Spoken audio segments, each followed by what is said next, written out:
अस्सलाम वालेकुम। आज हम जो एक टॉपिक को डिस्कस करने जा रहे हैं वो है इंडक्टिव इफ़ेक्ट। अच्छा, इंडक्टिव इफ़ेक्ट को पढ़ने से पहले मैं आपको एक चीज़ बता दूं कि जिस तरीके से हम मतलब लेट्स सपोज हम अपने घर में रह रहे हैं तो हमारे भी कुछ नेबर होते हैं, लेफ़्ट साइड पर भी होते हैं, राइट साइड पर भी नेबर होते हैं। तो अक्सर औक़ात ऐसा होता है कि हम उनसे कई दफ़ा जो नेबर हैं वो उनका रवैया इस तरीके से होता है कि हम उनसे खुश नहीं होते। ठीक है, तो इस तरीके से हमारी एनर्जी जो होती है वो कम होती है। आप इसको ये तसव्वुर कर लें, हमारे ऊपर एक नेगेटिव चार्ज आ जाता है अपने नेबर की वजह से। इसी तरीके से किसी और नेबर की साथ वाले नेबर की वजह से उसका रवैया अच्छा होता है तो हम उससे खुश होते हैं। हम मतलब कोई ऐसा हमें कोई प्रॉब्लम नहीं होती उसके रवैये से, तो हम खुश होते हैं। तो इस वजह से हमारे ऊपर समझ लें कि एक पॉजिटिव चार्ज आ जाता है, हमारी एनर्जी बढ़ जाती है। इसी तरीके से इंडक्टिव इफेक्ट जो है असल में ये नेबरिंग इफेक्ट है कि दो एटम हैं या तीन हैं या चार हैं तो एक एटम जो है अपने साथ वाले नेबर एटम के ऊपर कौन सा इफेक्ट जनरेट कर रहा है।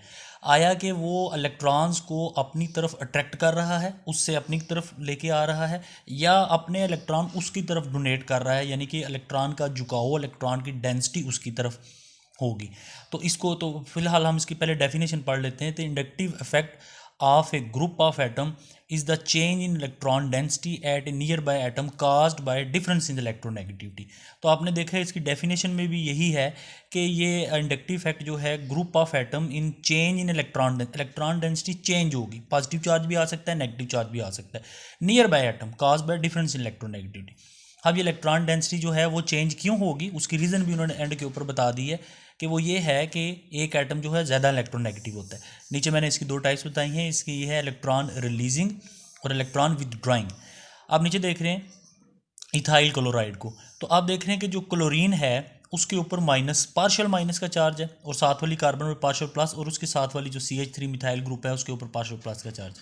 Chlorine being a more electronegative, साथ वाली जो कार्बन है उससे इलेक्ट्रॉन्स को क्या करेगी, अपनी तरफ अट्रैक्ट करेगी। तो इलेक्ट्रॉन का झुकाव जो है वो क्लोरीन की तरफ जाता हुआ हमें नज़र आ रहा है, तो क्लोरीन के ऊपर पार्शियल माइनस चार्ज आएगा। इसी तरीके से ये जो कार्बन है जो क्लोरीन के साथ अटैच है, ये अब अपने लेफ्ट साइड पर जो CH3 वाले कार्बन है वहाँ से, यानी कि जिसको हम अल्फ़ा कार्बन कहते हैं, वहाँ से इलेक्ट्रॉन्स अपनी तरफ अट्रैक्ट करने की कोशिश करेगी। तो इस तरीके से उसके ऊपर भी पार्शियल पॉजिटिव चार्ज आ जाएगा, और ये कार्बन जो है फिर जो साथ वाला जो अल्फ़ा कार्बन है, बीटा कार्बन है, वहाँ से इलेक्ट्रॉन को अपनी तरफ अट्रैक्ट करेगी। नीचे एक और ग्रुप है जो इलेक्ट्रॉन विदड्रॉइंग है। यहाँ आपको नज़र आ रहा होगा कि ऑक्सीजन है, तो ऑक्सीजन जो है वो तो इलेक्ट्रॉन विदड्रॉइंग ग्रुप होना चाहिए, लेकिन यहाँ इलेक्ट्रॉन रिलीजिंग की कैटेगरी में आएगा। मैं यहाँ पर एक वो साइन भी आपको लिख देता हूँ, तो एरो। तो अच्छा, इसमें फिर हमारे ऊपर क्या है, अगर आप इसमें गौर करें तो ऑक्सीजन के ऊपर ना माइनस का चार्ज है, यहाँ पार्शियल माइनस था, तो इलेक्ट्रॉन ये माइनस है, इसके पास एक इलेक्ट्रॉन ज़्यादा है। तो इलेक्ट्रॉन ज़्यादा होने की वजह से इलेक्ट्रॉन जो हैं वो इस तरफ ट्रैवल करेंगे। तो इस वजह से हम इस ऑक्सीजन नेगेटिव को हम किस कैटेगरी के अंदर लेके आएंगे, इलेक्ट्रॉन डोनेटिंग की कैटेगरी के अंदर हम लेके आएंगे। ठीक है, तो इसी तरीके से कुछ ऐसे फंक्शनल ग्रुप होते हैं जो इलेक्ट्रॉन डोनेट करते हैं, कुछ ऐसे होते हैं जो इलेक्ट्रॉन को अपनी तरफ अट्रैक्ट करते हैं, विदड्रॉ करते हैं। ठीक है, तो उनको +1 इफेक्ट भी कहा जाता है, -1 इफेक्ट भी कहते हैं। +1 उनको कहा जाता है जो हमारे पास इलेक्ट्रॉन को डोनेट करते हैं। अच्छा, जो इलेक्ट्रॉन हमारे पास होते हैं ना विदड्रॉइंग, उनको माइनस इफेक्ट कहा जाता है। ऐसे ग्रुप ऑफ एटम या ऐसा एटम जो इलेक्ट्रॉन डेंसिटी को अपनी तरफ लेके आ जाता है, उसे हम इलेक्ट्रॉन विदड्रॉइंग और माइनस इफेक्ट बोलते हैं। और जो ऐसे एटम या ग्रुप ऑफ एटम होते हैं जो इलेक्ट्रॉन डोनेट करते हैं, उन्हें हम क्या बोल देते हैं, इलेक्ट्रॉन डोनेटिंग, और वो प्लस इंडक्टिव इफेक्ट के अंदर आ जाता है। ठीक है, अब इसकी आते हैं हम एप्लीकेशंस की तरफ। मैंने यहाँ पर एक एप्लीकेशन में पहले एक छोटा सा शॉर्ट क्वेश्चन बनाया हुआ है कि अगर आप इसको देखें, chloric acid is about 100 time more acidic than acetic acid. तो इसको हमने क्या करना है, जस्टिफाई करना है इस क्वेश्चन को। ठीक है, तो मैं आपको इसका एक आंसर बता दूं, तो मैंने ऊपर फार्मूला भी लिखा हुआ है क्लोरिक एसिड का, और उसको मैंने इसके आयनिक फॉर्म के अंदर भी कन्वर्ट कर दिया। अच्छा, अब इसका रीज़न ये है, this can be explain by the fact that chlorine is being more electronegativity and therefore exert electron withdrawing inductive effect to the disperse the electron density from the oxygen of the ion. अच्छा, इसमें इसके मुख्तलिफ तरीके से हम answer दे सकते हैं। पहला तो हम इसका आंसर ये दे सकते हैं कि क्लोरीन जो है ये इलेक्ट्रॉन विदड्रॉइंग की कैटेगरी के अंदर आता है, इसने इसके ऊपर प्लस का चार्ज क्रिएट कर देना। ठीक है, दूसरा हम इसका आंसर ये दे सकते हैं कि ये देखें, जब ये आयन के अंदर कन्वर्ट होगा तो यहाँ से एक कॉन्जुगेट बेस बनेगी और एक कॉन्जुगेट एसिड बनेगा। अब हमें इनको देखना पड़ेगा। अगर तो देखें अगर ये हमारे पास वीक है, लेट्स सपोज अगर हम इसको ये कहते हैं कि ये वाला जो आयन हमारे पास बना है ये वीक बेस है, इसका मतलब है वीक बेस का मतलब ये है कि ये रिएक्ट नहीं करेगी, ठीक है, रिएक्ट नहीं करेगी, इस वजह से इसको हम वीक बेस कह रहे हैं, ठीक है। तो इस वजह से हमारे पास ये जो है एक स्ट्रॉन्गर एसिड है, क्योंकि इसने जो बेस बनाई है वो क्या है, वीक है। वीक का मतलब है ये क्या होगी, स्टेबल होगी after converting into its ionic form, ठीक है। उसके बाद हमारे पास आ जाता है एक और, हमने यहाँ क्वेश्चन मैंने किया हुआ है, वो है fluoric acid is more stronger than chloric acid, ठीक है। तो फ्लोरिक एसिड को कहता है कि स्ट्रॉन्गर एसिड है देन किससे, क्लोरिक एसिड।